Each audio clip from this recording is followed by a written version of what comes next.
Bonjour et bienvenue dans cette nouvelle vidéo. Ça fait plaisir, on se retrouve toutes et tous ensemble entre hypersensibles. Alors aujourd'hui, on va voir les manipulateurs ont-ils un cœur spécial pour les hypersensibles? Vous avez vécu auprès de proches manipulateurs ou bien vous en avez dans vos collègues, dans votre entourage. Avec votre franc-parler, bien vite, votre caractère a été remis en cause. Et vous vous êtes dit: «C'est quoi mon problème? Pourquoi suis-je montré du doigt dans mes relations? Qu'est-ce qui ne va pas chez moi, en fait?» Parce que vous vous êtes dit: «C'est quoi qui cloche? Pourquoi beaucoup de gens me disent: "Tu es trop susceptible, tu exagères, tu prends tout mal, tu es trop sensible" et cetera?» Vous vous êtes posé beaucoup de questions sur vous. Vous avez essayé de faire taire votre hypersensibilité et votre instinct qui vous hurlait que le comportement de certaines de ces personnes n'était pas correct. Alors si ça vous parle, dites-le sous la vidéo, on va en parler ensemble. Aujourd'hui, vous avez compris le piège d'ignorance dans lequel vous étiez tombé depuis l'enfance. Une toile de manipulateur dont vous vous êtes maintenant dépêtri. Une seule question vous hante toujours. Les manipulateurs ont-ils un cœur? Est-ce qu'ils ont ce chakra du cœur, ce fameux organe sensitif qui fait qu'on est dans l'empathie avec les autres, on est touché par la souffrance d'autrui, etc. On pense aux autres et on ne fait pas qu'utiliser les gens. Les 30 critères de manipulation, vous les connaissez bien et à vous, on ne la fait plus. Alors ces 30 critères, ils sont dans le livre «Les manipulateurs sont parmi nous» d'Isabelle Nazar-Aga et vous pouvez donc les retrouver pour voir si la personne est manipulatrice. Il y a plein de critères qui vont vous donner des indices là-dessus. De votre côté, vous aimez certains manipulateurs parce qu'ils sont aussi votre famille de sang, votre frère, votre tante, vos proches, vos parents. Seulement, c'est un amour qui vous fait souffrir et ça, c'est pas facile.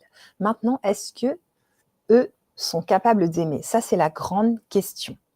La manipulation est une maladie psychique. C'est quelque chose qui se passe dans le cerveau, ça démarre très tôt dans l'enfance et c'est pas quelque chose qu'on peut enlever, dont on ne guérit pas.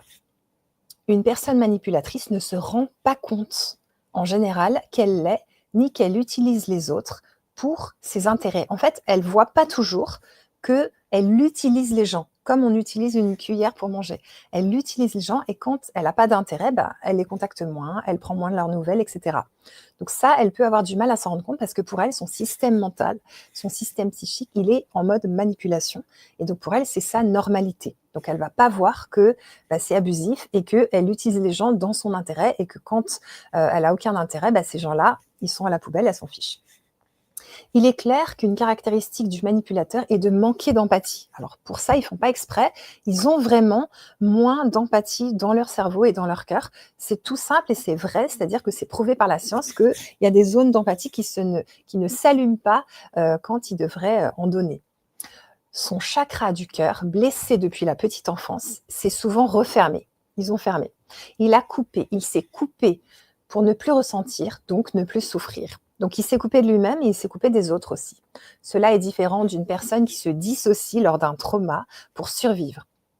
Ici, le manipulateur est dissocié quasi en permanence et coupé de ce qu'il ressent et donc de ce que peuvent ressentir les autres face à ces actions désagréables ou face à une épreuve dans la vie.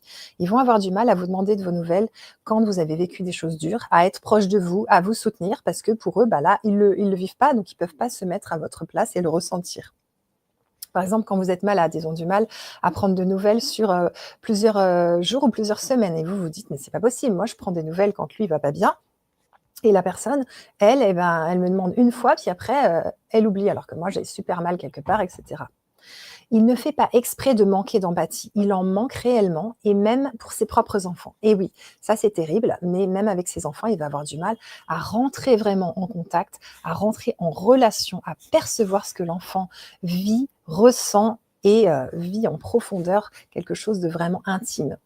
Donc les enfants vont avoir tendance à se fermer ou à devenir manipulateurs aussi. Cela peut engendrer une personne qui s'écoute parler, donc le manipulateur, et qui ne quitte pas même adulte l'attitude d'un enfant. Et oui, des fois, ce sont des personnes qui n'ont pas vraiment grandi. Alors cet enfant dans un corps d'adulte qui a des enfants peut faire de gros dégâts. Et oui, parce que les enfants, ils vont chercher à avoir un parent protecteur et sérieux et qui s'occupe d'eux. Et en fait, ce parent-là, Il va être un peu enfant, il va penser d'abord à ses choses importantes, il va oublier de les chercher à l'école ou il va d'abord faire ses choses avant de s'occuper de ses enfants et ça va faire des dégâts parce que ça va donner des enfants qui vont devenir trop vite des parents, qui vont prendre le rôle de parents et qui vont être trop vite, dans des choses stressantes et pas de leur âge. Ils vont un peu louper des moments d'enfance. Quand une relation est trop compliquée, donc ça vraiment, entendez bien cette phrase, qu'elle vous fait souffrir et qu'elle vous prend la tête, il peut être important de songer à la manipulation. Parce qu'en général, si c'est prise de tête sur des semaines et des mois, c'est qu'il y a souvent de la manipulation derrière.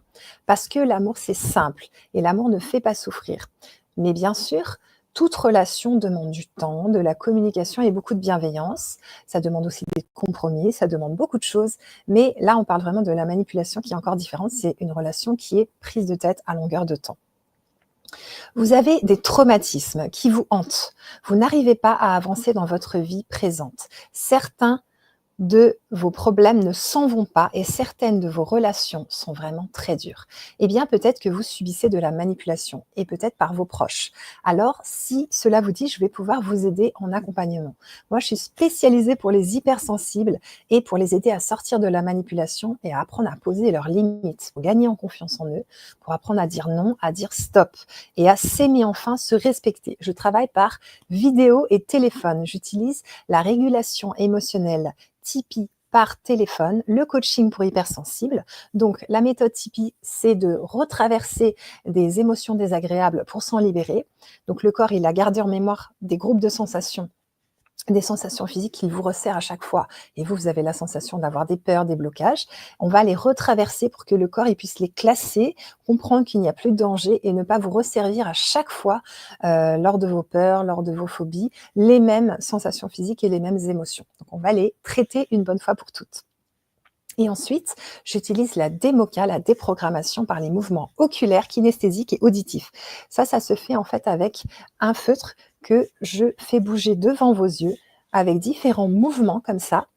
Et vous allez pouvoir traiter des traumas, des difficultés, des problèmes médicaux d'ordre psychosomatique, des deuils non faits, beaucoup de souffrances pour que vous puissiez vraiment aller de mieux en mieux.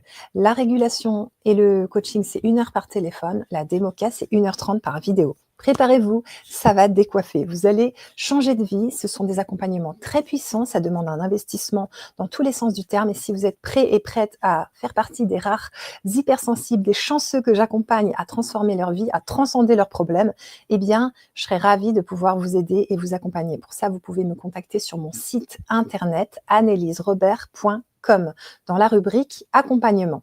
Vous allez trouver tout ça très très simplement. Je me réjouis beaucoup de vous aider. J'ai encore quelques places là qui arrivent pour la nouvelle année. Donc c'est parfait. On va pouvoir vivre quelque chose de très très fort ensemble. Vous pouvez aussi voir les témoignages sur mon site pour savoir un petit peu ce que je fais. Quand les gens en parlent, ça aide aussi à comprendre. Donc voilà, on a traité aujourd'hui les manipulateurs ont-ils un cœur? Vous pouvez commenter sous la vidéo si vous avez des questions. Et je vous invite à liker la vidéo, à vous abonner et à partager cette vidéo à une hypersensible que ça pourrait soutenir une personne qui a des soucis familiaux et qui n'arrive pas à s'en sortir. Voilà, voilà. La prochaine fois, on étudiera comment aimer sans souffrir un manipulateur. C'est une grande question. On va voir ça toutes et toutes ensemble. Voilà. Sinon, moi, en ce moment, j'anime le module 2 de la formation Démoca. On a un groupe génial cette année, des personnes adorables et c'est passionnant. Donc, je démarre jeudi, vendredi, samedi pour le module 2 en présentiel, là, à Cagnes-sur-Mer et c'est très, très intense. Ensuite, elles auront leur module 3 et ensuite, elles seront diplômées praticiennes Démoca si elles réussissent les examens. Voilà, voilà, je vous souhaite une très très bonne journée. Donc il y a des places pour la formation suivante qui sera dans un an, la formation Démoca. Vous pouvez me contacter pour réserver votre place. Je vous souhaite un excellent temps d'hiver qui arrive, plein de bonnes choses si vous voyez cette vidéo par la suite et je vous dis à très très bientôt. Au revoir.